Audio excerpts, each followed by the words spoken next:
Well, welcome back, everyone. Zodmeyer admits that he had a slight advantage in track knowledge.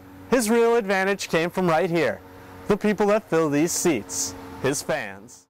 He said they're going to look at more local players. With the season lost, the Twins could play spoiler for teams' contention in the division, like Detroit.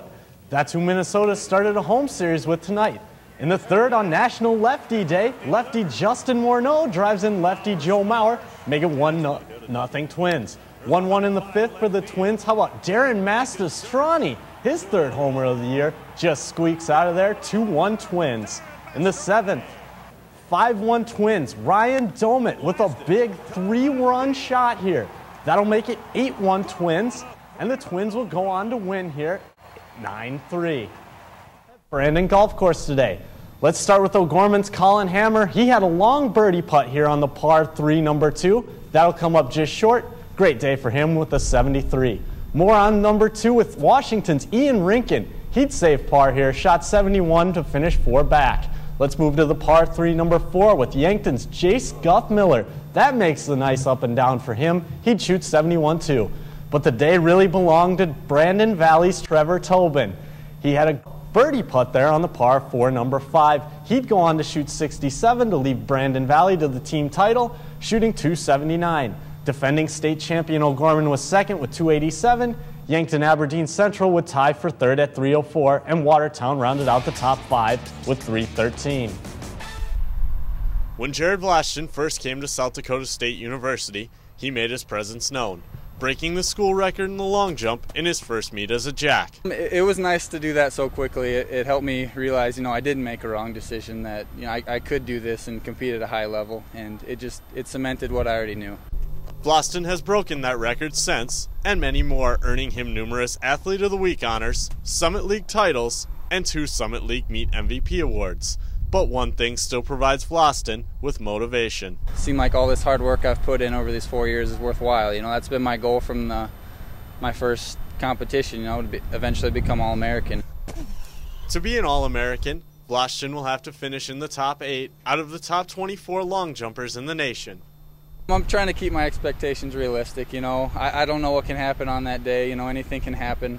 Someone could not compete at their best and I could sneak in there. There are 27-foot jumpers in the field, and I can't expect to beat them on their best day. Just dedication. It's and you've got to have a certain amount of just natural ability, and he does. I haven't seen him participate in any sport he wasn't good at. I heard he's not even good at bowling, but I haven't seen it personally. I've seen him hit a golf ball. I've seen him do other things. It's impressive. He's just one of those guys that's just an all-around athlete. An athlete who's jumped higher and farther than any other college athlete in South Dakota history. In Brookings, Greg Beesley, KSFY Sports.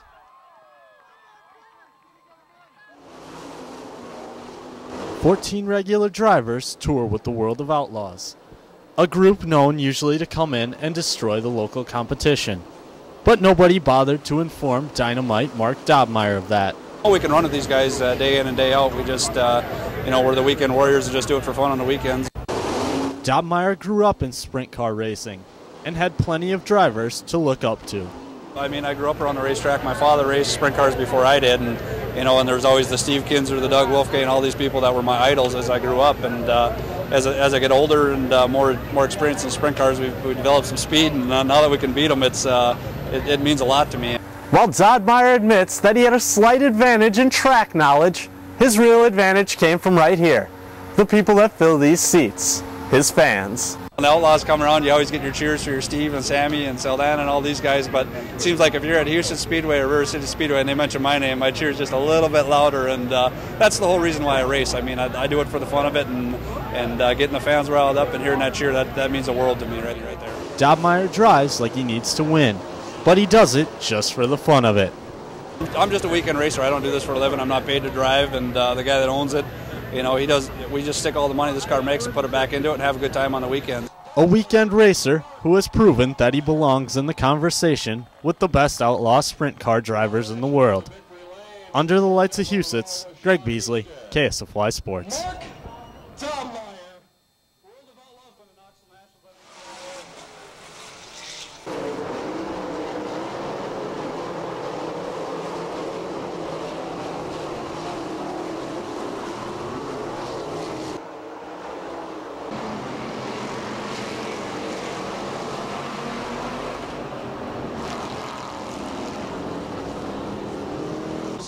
play. Just running with Pat, having a fun race.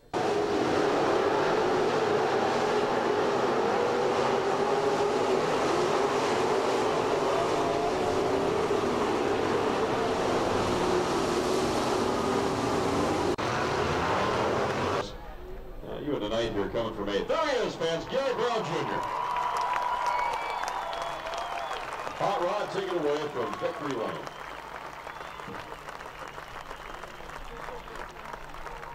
Congratulations all around from his crew, officials. Fans, you have just witnessed history being made by a future, I'm going to say this, I can get away with this, future Hall of Famer. Gary Brown Jr., let's hear it for him. He has just scored his 51st 5-0. Brandon Ferguson, 14th. Lap lead is the first 6 laps led by the 82 of Howard Bartman. Lap 7 led by the 40, led by the 64 of Corey Nye. Laps 8 through 15 led by the 22 of Gary Brown Jr. It's good to get it over with. I know a lot of people have been talking about it, and a lot of people have been asking me about it, but you know, it feels good to be able to get it for the fans, all my fans and my family. That's a look at sports. We'll all be right back.